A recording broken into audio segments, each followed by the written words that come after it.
आज हम unit 5 start कर रहे हैं। Human resource in disability sector, यानी डिसेबिलिटी सेक्टर या डिफरेंट लेवल सेक्टर्स में जो है ह्यूमन रिसोर्स की क्या ज़रूरत है। जैसे 5.1 है human resource development in disability sector. Status, current status क्या है, आवश्यकता क्या है, नीड क्या है, इश्यूज़ कौन कौन से होते हैं और इम्पोर्टेंस क्या है, इसके फ्रेमवर्क्स के इम्पोर्टेंस क्या है। तो करंट स्टेटस देखते हैं। सबसे पहले ह्यूमन रिसोर्स डेवलपमेंट यानी HRD the disability sector has been gaining increase attention in recent years. यानी प्रेजेंट टाइम में जो है HRD डिपार्टमेंट जो है डिसेबिलिटी सेक्टर में बहुत आगे बढ़ चुका है पहले के मुकाबले में। As there is growing recognization of the need to improve the quality of care. यानी जैसे जैसे आगे बढ़ रहा है उसी के अनुसार जो नीड्स है वो किसी भी बच्चे का किसी भी सेक्टर में नीड है, ठीक है, तो उसको पहचान रहा है। साथ ही क्वालिटी ऑफ केयर को इम्प्रूव कर रहा है, सर्विसेज को इम्प्रूव कर रहा है और प्रोवाइड करा रहा है सर्विसेज। इंडिविजुअल विद डिसेबिलिटीज़ यानी डिसेबल पर्सनस को सर्विसेज और केयर प्रोवाइड करा रहा है। Current status of HRD in disability sector can be explored through several lenses, जैसे कि अवेलेबिलिटी ऑफ ट्रेनिंग प्रोग्राम्स। अब पहले बहुत कम मात्रा में ट्रेनिंग प्रोग्राम्स चलाए जाते थे या अवेयरनेस प्रोग्राम्स चलाए जाते थे, लेकिन अब बहुत ही बड़े स्कोप पे बहुत ही बड़ी मात्रा में जो है ट्रेनिंग प्रोग्राम्स चलाए जाते हैं। स्किल्स की कौन कौन सी हैं ये सारी चीज़ें बताई जाती हैं। स्किल्स के ऊपर प्रोग्राम, हर स्किल्स के अलग अलग प्रोग्राम्स चलाए जाते हैं। Knowledge emphasise in those programmes and challenges and opportunity facing in the field. यानी कि नॉलेज को बढ़ाना, प्रोग्राम के माध्यम से जो है लोगों को नॉलेज प्रदान करना है, चैलेंजेस को कैसे फेस करें, ठीक है, ये सभी चीज़ों को बारे में बताना ही ह्यूमन रिसोर्स डेवलपमेंट का कार्य है, ठीक है। और साथ ही साथ अपॉर्चुनिटी भी प्रोवाइड कराता है ट्रेनिंग के माध्यम से कि जो भी प्रॉब्लम्स हैं, जैसे आईडी वाले स्टूडेंट हैं तो उनको कैसे टैकल करना है, कैसे उनको संभालना है, या SLD वाले बच्चे हैं या ASD वाले बच्चे हैं या डॉर्फिज़म है किसी बच्चे को, ठीक है, तो उनको कैसे, उनकी परेशानियों को कैसे फेस करें, ठीक है, वो अपॉर्चुनिटी जो है प्रोवाइड कराता है फील्ड बेसिस पे, ठीक है। अवेलेबिलिटी ऑफ ट्रेनिंग प्रोग्राम्स, और ट्रेनिंग प्रोग्राम्स हर सेक्टर्स में अलग अलग चलाते हैं, जैसे कि फॉर्मल एजुकेशन प्रोग्राम हो गया, on the job training programme हो गया, कंटिन्यूइंग एजुकेशन अपॉर्चुनिटी प्रोवाइड कराना। अब फॉर्मल एजुकेशंस में क्या क्या आती हैं, तो अंडर ग्रेजुएट और ग्रेजुएट डिग्रीज प्रोग्राम्स होती हैं जो कि स्पेशल एजुकेटर के फील्ड में कराई जाती हैं। रिहैबिलिटेशन काउंसलिंग का होता है, सोशल वर्कर्स का, ये सारे सब जो है प्रोग्राम्स या ट्रेनिंग प्रोग्राम जो है HRD डिपार्टमेंट जो है चलाता है। In recent year there has been growing emphasise in interdisciplinary education and training which seek to provide more comprehensive understanding of complex need। अब कुछ रिसेंट ईयर्स में जो है अब इंटरडिसिप्लिनरी एजुकेशन और ट्रेनिंग प्रोग्राम्स चलाए गए हैं, जिसमें क्या कराया जाता है, पहले के मुकाबले और बेहतरीन तरीके से समझाने का प्रयास किया गया है, उसको कॉम्प्रिहेंसिव यानी बढ़ाने का कार्य किया गया है, और जो कॉम्प्लेक्स, जटिल से जटिल मुश्किलें हैं उसको कैसे फेस करें हम, उसको सिखाने का प्रयास करवाया जाता है, और एक्सपीरियंस भी हमें मिलता है। इंडिविजुअल विद डिसेबिलिटीज़ चिल्ड्रंस को समझने में एक्सपीरियंस भी गेन होता है। ऑन द जॉब ट्रेनिंग ये क्या है, तो ये भी एक इम्पोर्टेंट पार्ट है HRD डिपार्टमेंट का डिसेबिलिटी सेक्टर में। इसमें जो है मेंटरिंग किया जाता है बच्चे का, ठीक है, कोचिंग प्रोवाइड कराई जाती है, and other forms of informal learning that occurs in the work place पे इन फॉलोअन लर्निंग के द्वारा उन्हें कोचिंग या मेंटरिंग प्रोवाइड कराई जाती है। क्वालिटी ऑफ एजुकेशन प्रोवाइड कराई जाएगी। कंसिस्टेंसी कैसी है ट्रेनिंग में, कैसे हम कंसिस्टेंसी रख सकते हैं, क्वालिटी क्या क्या है, किस प्रकार से हम बच्चे को पढ़ाएं, और भी बहुत तरीके की कितना लिमिटेड रिसोर्सेज की आवश्यकता है, ठीक है, और किस टाइप की लर्निंग सपोर्ट की आवश्यकता है बच्चे के नीड के अनुसार तय किया जाता है। Continuing education opportunities are another important aspect of HRD disability sector.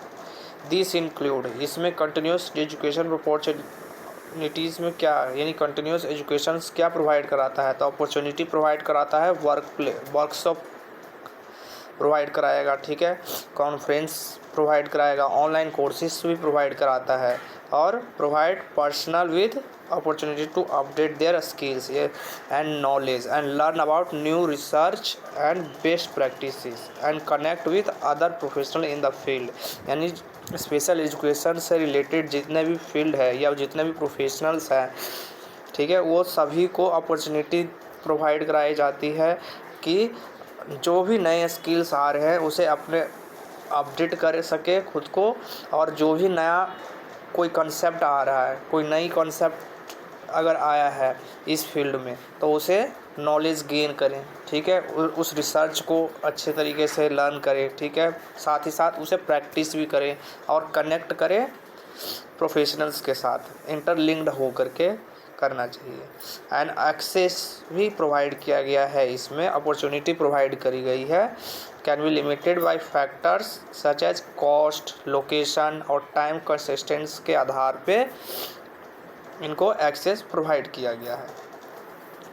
Skills and knowledge emphasise in training programmes, इसमें क्या है, स्किल्स को बढ़ावा देना और नॉलेज को बढ़ावा देना, ये HRD प्रोग्राम्स का एक महत्वपूर्ण भाग है।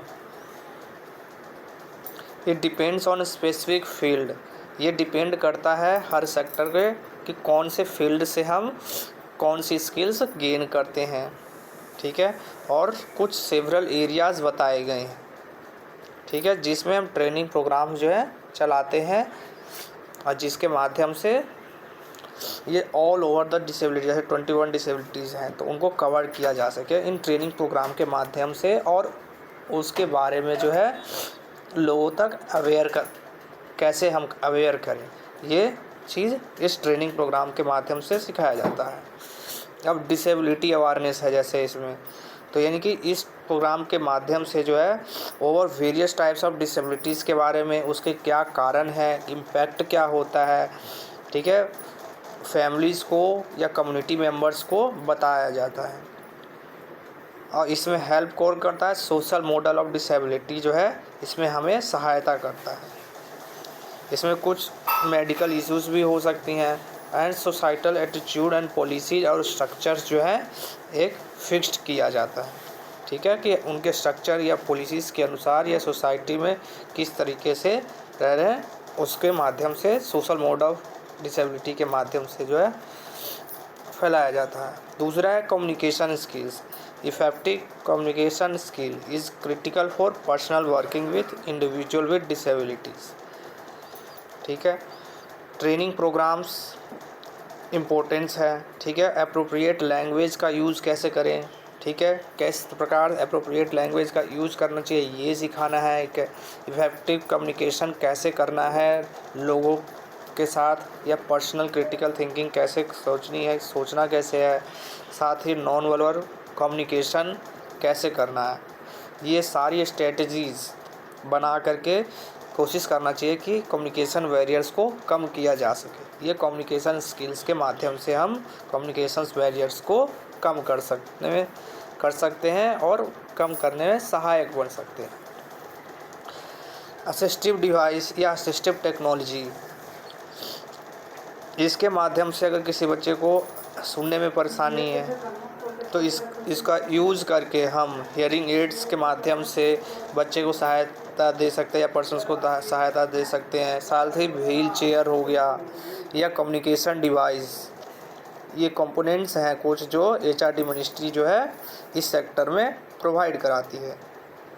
और साथ ही साथ ये आइडेंटिफाई भी करती है कि अपने लेवल पे जो है आइडेंटिफाई भी करती है पर्सनल लेवल पे कि किसको असिस्टिव टेक्नोलॉजी की आवश्यकता है, और आवश्यकता है तो कौन सी असिस्टिव टेक्नोलॉजी की आवश्यकता है, किस क्षेत्र में है, किस डिसेबल पर्सन्स को है। और साथ ही साथ उसे ट्रेनिंग भी प्रोवाइड कराई जाती है और सपोर्ट भी प्रोवाइड कराया जाता है। एडवोकेसी, तो HRD programs also emphasize the importance of advocacy for individual with disabilities, यानी HRD प्रोग्राम्स के माध्यम से जो है एडवोकेसी प्रोवाइड कराई जाती है हर एक डिसेबल पर्सन्स को। इसके अंदर क्या क्या इंक्लूड है, तो लीगल प्रोविजंस हैं, लीगल पॉलिसी और फ्रेमवर्क्स आ जाते हैं जो गवर्नमेंट डिसेबिलिटी राइट्स हैं, ठीक है, ये सारी चीज़ें हैं। As well as strategy for advocating और behalf of individual with disabilities and families. Advocacy क्या है, फैमिलीज़, पेरेंट्स और जो इंडिविजुअल विद डिसेबल पेरेंट्स या फैमिलीज मेम्बर्स हैं उनको लीगल प्रोविजंस या पॉलिसीज़ प्रोवाइड या फ्रेमवर्क प्रोवाइड कराया गया है, जिसके माध्यम से अगर उनके राइट्स का अगर उनको राइट्स नहीं मिल रहे हैं, जैसे फंडामेंटल राइट्स हैं, अगर उनका हनन हो रहा है कहूँ, ठीक है, तो वो एडवोकेसी के माध्यम से कोर्ट जा सकते हैं। Cultural competency, HRD programme in disabled sector, the importance of cultural competency. Cultural competency जो है बहुत ही इम्पोर्टेंट भूमिका निभाता है। इससे हम समझ सकते हैं कि कौन सा व्यक्ति जो है किस कल्चर से बिलोंग करता है, जिसके माध्यम से हम उसे शिक्षा दे सकते हैं, उसके कल्चर के अनुसार उसे सिखा सकते हैं, कौन सी भाषा से बिलोंग करता है, ठीक है, क्योंकि हमारे जो भारतवर्ष में है वो डाइवर्स ग्रुप ऑफ कल्चर्स हैं, ठीक है, कोई एक कल्चर नहीं है, बहुत सारे हैं। तो उनको समझने के लिए, उनकी भाषाओं को समझने के लिए जो है हमें उनके कल्चरल कॉम्पिटेंसी को समझना आवश्यक है। उनका बैकग्राउंड क्या है, डाइवर्स बैकग्राउंड्स के होते हैं, ठीक है, एक्सपीरियंस कितना है, और साथ ही कल्चरल और लिंग्विस्टिक फैक्टर्स भी जो है वो इम्पैक्ट डालते हैं हमारे सेक्टर्स में, जिसके माध्यम से हम उनको केयर और सर्विसेज भी प्रोवाइड करा सकते हैं। अब मान लो कोई बच्चा तेलुगु है, ठीक है, और कोई बच्चा मराठी है एग्जाम्पल के रूप में, तो फिर अगर कोई तेलुगु व्यक्ति है वो मराठी को नहीं समझ पाएगा और मराठी वाला जो है वो तेलुगु को नहीं समझ पाएगा। तो कल्चर कॉम्पिटेंसीज है, तो जिस बच्चे को जिसकी नीड्स है, जिस भाषा में उसे समझ में आता है, पहनावा है, जो रहन सहन है, बातचीत करने का तरीका है, वो सारी चीज़ ये कल्चरल कॉम्पिटेंसीज में आ जाती है। उसके नीड्स के अनुसार हम उसे प्रोवाइड करा सकते हैं सर्विसेज। अब नीड यानी आवश्यकता क्या है HRD डिपार्टमेंट में, तो individual and organise with skills, यानी कि जितने भी सभी को इंडिविजुअल इक्विपमेंट्स प्रोवाइड कराना, ऑर्गेनाइज और स्किल्स को ऑर्गेनाइज करना, नॉलेज प्रोवाइड कराना, attitudes need to effectively support provide कराना डिसेबल पर्सन्स को, और एक बहुत ही महत्वपूर्ण भूमिका निभाता है HRD डिपार्टमेंट, जिसके माध्यम से जो है वो पर्सन्स विद डिसेबल पर्सन्स जो है उनकी क्वालिटी ऑफ लाइफ को इम्प्रूव करने में मदद करता है, साथ ही उनकी कल्चरल कॉम्पिटेंसीज़ को इन्हेंस करने में सहायक बनता है। साथ ही यह ऑर्गेनाइजेशन सर्विसेज प्रोवाइड जो भी ऑर्गेनाइजेशंस या NGOs हैं वो सर्विसेज प्रोवाइड कराता है और साथ ही इसका एम क्या है, तो provide detail overview of importance challenges and strategies, किस प्रकार के चैलेंजेस फेस करने हैं, किस तरह से करने हैं, कौन से चैलेंजेस को किस तरह स्ट्रेटजी के माध्यम से फेस करना है और इसकी ज़रूरत क्या है, ये सारे चीज़ जो है डिसेबल सेक्टर को डिसेबल सेक्टर में जो है कैसे फेस करना है, ये बताता है HRD डिपार्टमेंट। अब इम्पोर्टेंस क्या है HRD इन डिसेबिलिटी सेक्टर में, तो सर्विसेज प्रोवाइड कराना, ठीक है। Enables disable services provide to provide high quality services and personal centre support to people, यानी किसी एक व्यक्ति को अगर पर्सनल लेवल पे चाहिए तो उसे पर्सनल लेवल पे भी सपोर्ट प्रोवाइड कराना। साथ ही ग्रुप में अगर चाहिए तो ग्रुप में भी सर्विसेज प्रोवाइड कराना है। Specialise support and health care services provide कराना, और यह इंश्योर करना कि लोगों तक यह सर्विसेज पहुंच रही हैं, अगर पहुंच रही हैं तो कितनी मात्रा में पहुंच रही हैं, सही तरीके से पहुंच रही हैं कि नहीं पहुंच रही है, उनकी नीड्स के अनुसार उन्हें सर्विसेज प्रोवाइड हो रही हैं कि नहीं, उनकी स्किल्स इम्प्रूव हो रही है कि नहीं, और साथ ही उनके नीड्स के अनुसार उन्हें नॉलेज प्रोवाइड कराई जा रही है या नहीं, उनकी फैमिलीज़ को प्रोवाइड कराई जा रही है कि नहीं। और साथ ही साथ ये भी ध्यान रखना कि उनको आगे जा कर के जॉब सेटिस्फैक्शन हो रहा है कि नहीं, उनके जॉब सेटिस्फैक्शन में इम्प्रूवमेंट लाना। Retention of disability services provide कराना एंड अपॉर्चुनिटी देना, प्रोफेशनल डेवलपमेंट को और कैरियर एडवांसमेंट को बढ़ाने की कोशिश करना HRD डिपार्टमेंट का यह मुख्य भूमिका है। अब चैलेंजेस क्या क्या आते हैं या फेस करते हैं, या इश्यूज़ क्या क्या हो सकती हैं HRD डिपार्टमेंट को, तो मोस्ट इम्पोर्टेंट जो है इसमें receive high quality care and support, ठीक है। हमें यह देखना है कि हाई क्वालिटी ऑफ केयर और सपोर्ट मिल रहा है या नहीं मिल रहा है। कुछ इक्विपमेंट्स हैं या ऑर्गेनाइजेशंस जो हैं वो स्किल्स हैं, नॉलेज वो ठीक तरीके से नहीं दे पाते हैं, तो ये सब चीज़ों को ध्यान से ये चैलेंजेस आ जाती हैं HRD डिपार्टमेंट्स में कि डिसेबल सेक्टर्स में होते हुए जब हम उसका देखभाल कर रहे हैं तो लोगों तक वो पहुंच रहा है इफ़ेक्टिवली, सही तरीके से सही जगह पे जो हम सर्विसेज प्रोवाइड करा रहे हैं डिसेबल सेक्टर में वो पहुंच रहा है या नहीं पहुंच रहा है। अब जैसे फंडिंग हो गया, अब HRD डिपार्टमेंट जो है वो प्रोग्राम्स के तहत फंडिंग करती है, हर NGOs को फंड प्रोवाइड कराती है, ठीक है। कि मान लो एक NGO है जिसमें 20 पीपल्स हैं, स्टूडेंट्स हैं, ठीक है, जिसमें 5 ID के हैं, 5 SLD के हैं, 5 ASD के हैं, मतलब 5 बच्चे जो हैं वो सभी फील्ड से आते हैं, तो सबकी अलग अलग नीड्स होगी, तो उनके अनुसार जो है उनको असिस्टिव डिवाइस प्रोवाइड कराई जाती हैं, ठीक है। तो और साथ ही साथ फंडिंग भी प्रोवाइड कराई जाती है, तो क्या उनको मिल रहा है या नहीं मिल रहा है, ये ध्यान रखना जो है HRD डिपार्टमेंट का कार्य है, ठीक है।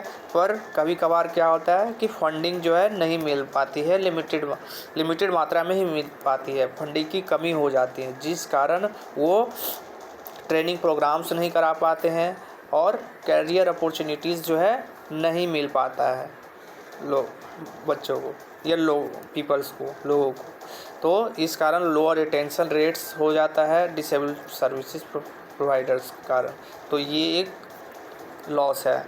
दूसरा है रिक्वायरमेंट और रिटेंशन, यानी जो स्किल्स जब शॉर्टेज ऑफ स्किल हो प्रोफेशनल्स, यानी कि प्रोफेशनल्स की कमी होना, डिसेबल सेक्टर्स में जो है शॉर्टेज फेस करते हैं, मतलब उचित मात्रा में बच्चे तो बहुत ज़्यादा हैं, बच्चे तो थाउजेंड्स प्लस है, लेकिन जो स्किल्ड प्रोफेशनल्स हैं जो उन्हें सिखा सकते हैं सही तरीके से, वो कुछ गिने चुने ही हैं, मतलब 10,000 20,000 ही मुश्किल से, ठीक है।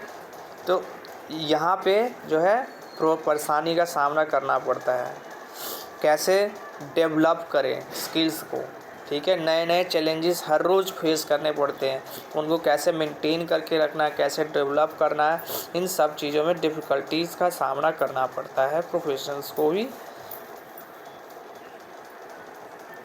एक्सेसिबिलिटी, जो प्रोग्राम्स हम चला रहे हैं या जो ट्रेनिंग हम दे रहे हैं पीपल्स विद डिसेबिलिटीज़ को, वो बैरियर्स फ्री है या नहीं है। अगर बैरियर फ्री है तो वो नहीं एक्सेसिबिलिटी अगर नहीं है उनके प्रोग्राम्स में ट्रेनिंग प्रोग्राम जो हम दे रहे हैं एक्सेसिबल नहीं है तो फिर दिक्कतों का सामना करना पड़ता है। अब एक्सेसिबल बैरियर्स में क्या क्या चीज़ आ सकती हैं इशूज़ में, जैसे फिजिकल बैरियर हो गया जिसमें inaccessible training facilities provide and related to communication और टेक्नोलॉजी। कम्युनिकेशंस में बैरियर्स हो जाना, मतलब जो सिखा रहा है और जो सीखने वाला है दोनों में कम्युनिकेशन बैरियर्स आना, ठीक है। टेक्नोलॉजीज़ का ना होना, ये एक परेशानी या इशू बनता है। एग्जाम्पल के रूप में people with VI and require accessible training materials. VI एक स्टूडेंट है या पर्सन है, उसको रिक्वायरमेंट है मटेरियल्स की, लेकिन वाइल पीपल विथ एचआई में रिक्वायर कैप्शन वीडियोज़ और साइन लैंग्वेज इंटरप्रिटेशन। इसको जो है हेयरिंग इम्पेयरमेंट बच्चा है उसको जो है साइन लैंग्वेज इंटरप्रेटर की आवश्यकता है, पर वो एक्सेसिबल नहीं है, उनको वहाँ पे उपलब्ध नहीं है, तो ये परेशानी का सामना करना पड़ता है उनको। अब वीआई वाला बच्चा है उसको सुनने में परेशानी का सामना कर, वीआई वाला है वो देख नहीं सकता है, ठीक है, तो यहाँ पे उन्हें परेशानी का सामना करना पड़ता है। अब पर्सन सेंटर अप्रोच में क्या है, स्पेसिफिक नीड्स या फिर preference of people with disabilities, ठीक है। यहाँ पे स्पेसिफिक नीड्स को देखा जाता है। अगर स्पेसिफिक नीड्स नहीं प्रोवाइड कराई जा रही है, सर्विसेज प्रोवाइड नहीं कराई जा रही है, ठीक है, उनके हेल्थ केयर या सपोर्ट्स नहीं प्रोवाइड कराए जा रहे हैं, ठीक है, तब यहाँ पे दिक्कतों का सामना करना पड़ता है। Without a personal centered approach, HRT programs may not be effective in improving the quality of care and support provided to people with disabilities, ठीक है। कल्चरल कॉम्पिटेंसी जो हम ऊपर भी देख चुके हैं, disability services provide must be cultural competent to effectively support a person with disabilities. Diverse background. Cultural competency involves understanding and respect to the behalf of values, customs, different cultures, and diverse group of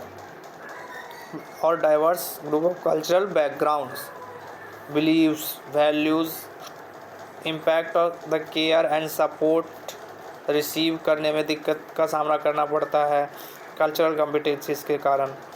disability services provide must receive training in cultural competency.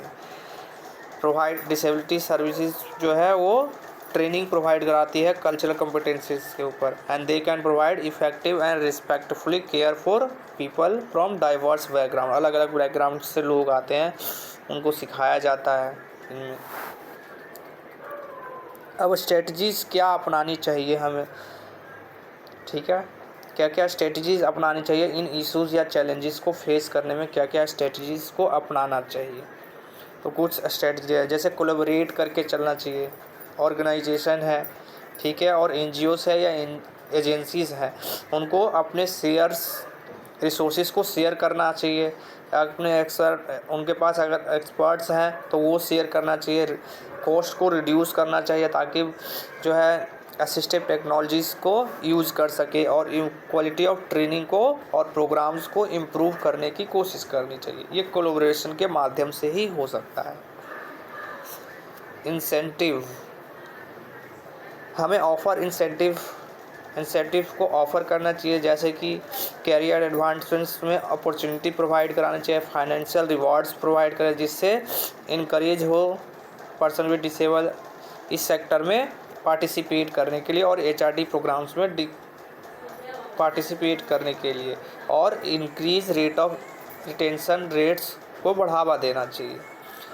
Technologies can be use to provide accessibility, technology accessible होना चाहिए, cost effective training provide कराना चाहिए, developmental programmes चलाना चाहिए, और example के रूप में ऑनलाइन ट्रेनिंग मॉड्यूल्स, अगर जो बाहर नहीं जा सकते हैं वो ऑनलाइन ट्रेनिंग प्रोग्राम्स के माध्यम से सीख सकते हैं, ठीक है, वीडियो कॉन्फ्रेंसिंग के माध्यम से सीख सकते हैं, ठीक है, जिससे उनके लिए यह एक्सेसिबल हो जाएगा, आसानी से वो टेक्नोलॉजी के माध्यम से सीख सकते हैं।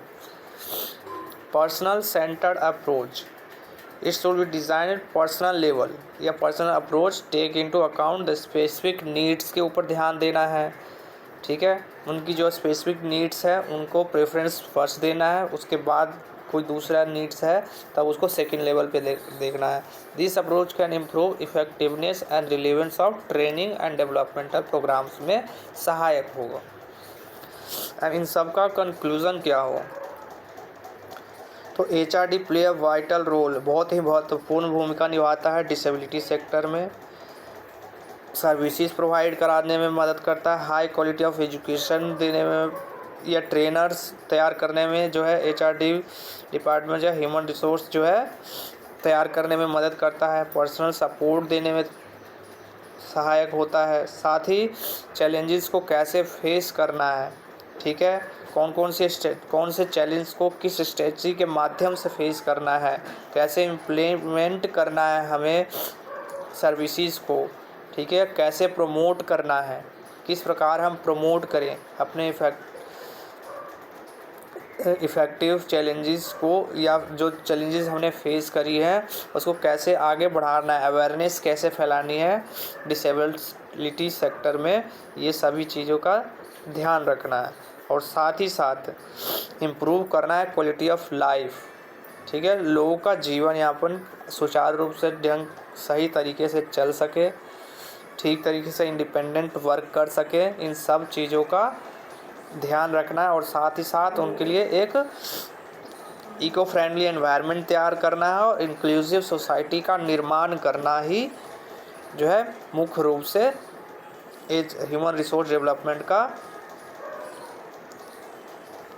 भूमिका है, या फिर कह सकते हैं इम्पोर्टेंस, ज़रूरत। अब ethical framework, importance of working with in ethical framework HRD department.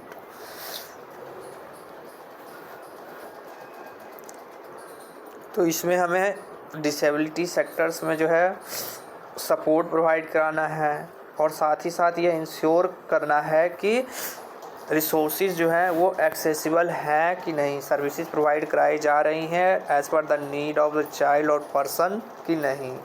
साथ ही ये इस सेक्टर में जो फेस यूनिक चैलेंजेस जो आती हैं, नए नए चैलेंजेस आते हैं, उसको फेस कैसे कर रहे हैं तो किस प्रकार कर रहे हैं, सही तरीके से कर रहे हैं, स्ट्रेटजी लगा रहे हैं, ठीक स्ट्रेटजी से कर रहे हैं कि नहीं, इन सब चीज़ों का ध्यान रखना है।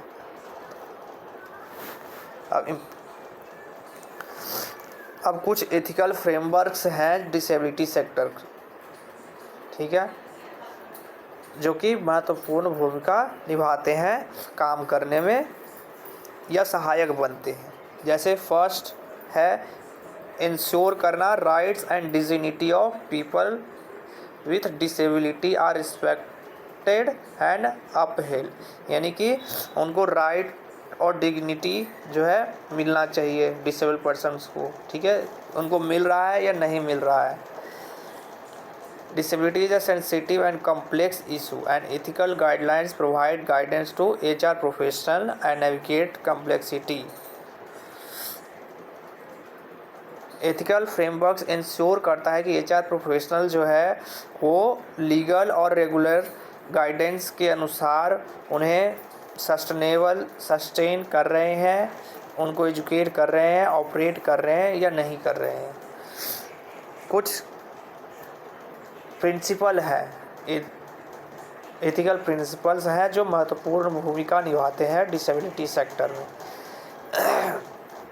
पहला है principle of respect for person, यानी कि लोगों का सम्मान करना, ठीक है। डिग्निटी प्रोवाइड कराना, रिस्पेक्ट और autonomy. It recognise intrinsic value of every human being and requires that people with disability and treated with same level and respect and autonomy without disability, ठीक है। सेकंड प्रिंसिपल है non maleficence requires professional to do no harm to people with disability. Harm नहीं करना है किसी को, ठीक है, नुकसान नहीं पहुंचाना है किसी को और उन्हें बचाना है। Prevent harm such as avoid neglect abuse and exploitation अगर हो रहा है उनके साथ तो उसके प्रति सजग रहना है, आवाज़ उठाना है, ठीक है। थर्ड है beneficence is another important ethical principle. So HR requires HR professional to act in the best interest of PWD. These principle include access to high quality of services. Beneficence क्या प्रोवाइड कराता है?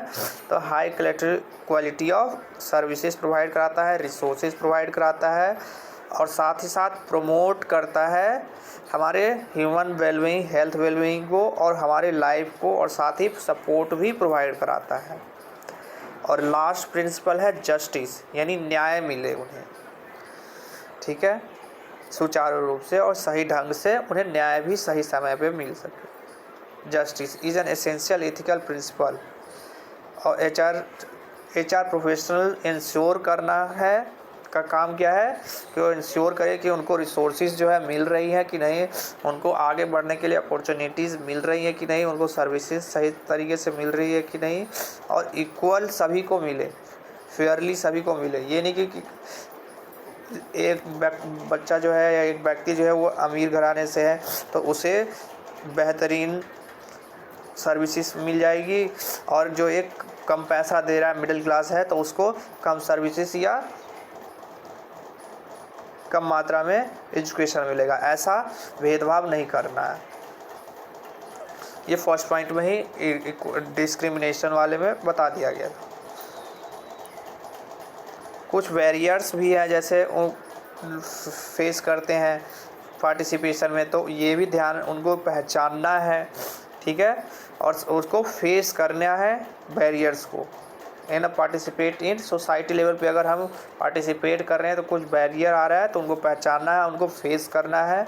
ये भी responsibility है HR professionals की और उसे ख़त्म करने की कोशिश करना है। जो भी बैरियर्स आ रही है सोसाइटी लेवल पे उनको उसे ख़त्म करना है और प्रमोट करना है सोशल इंक्लूज़न को।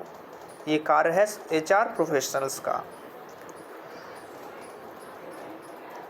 HR professional can implement in the ethical frameworks in several ways. कई तरीके से जो है इम्प्लीमेंट कर सकते हैं HR या करते हैं एथिकल फ्रेमवर्क्स को। तो पहला है किस तरह कैसे कैसे फेस करते हैं, 3 तरीक़ों से करते हैं। जैसे पहला हो गया they can develop and implement policies तैयार करना और उसको इम्प्लीमेंट करना और परस्यूज करना एथिकल प्रिंसिपल्स और गाइडलाइंस के द्वारा। और साथ ही इन पॉलिसीज़ के साथ उनको प्रिवेंट करना किससे, abuse and neglect and policies to promote.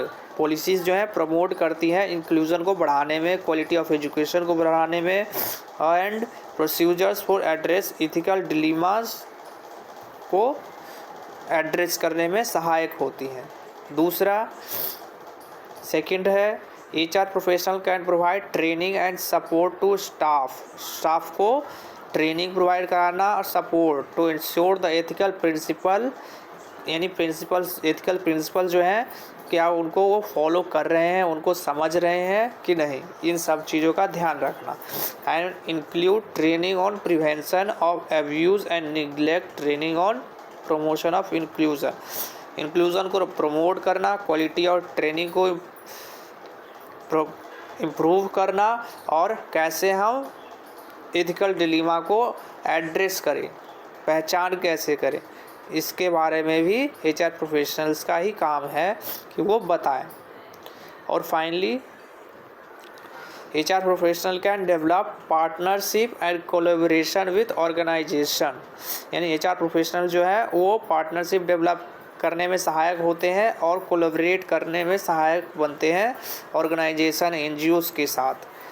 To promote ethical practice and principles of disability sector या इन डिसेबिलिटी सेक्टर। ठीक है, कि वो जो ऑर्गेनाइजेशंस हैं वो प्रमोट बढ़ाएं और इनकी प्रिंसिपल्स को, प्रैक्टिसेस को डिसेबिलिटी सेक्टर के बारे में बताएं। और NGOs हैं तो वो जो है इनके बारे में अवेयर कराना ही HR प्रोफेशनल्स का कार्य है।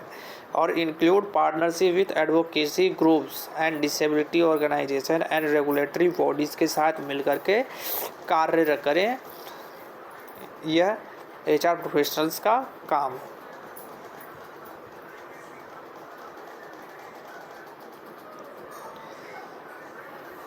Thank you very much. Video अच्छी लगी हो तो लाइक शेयर सब्सक्राइब ज़रूर करें। Thank you.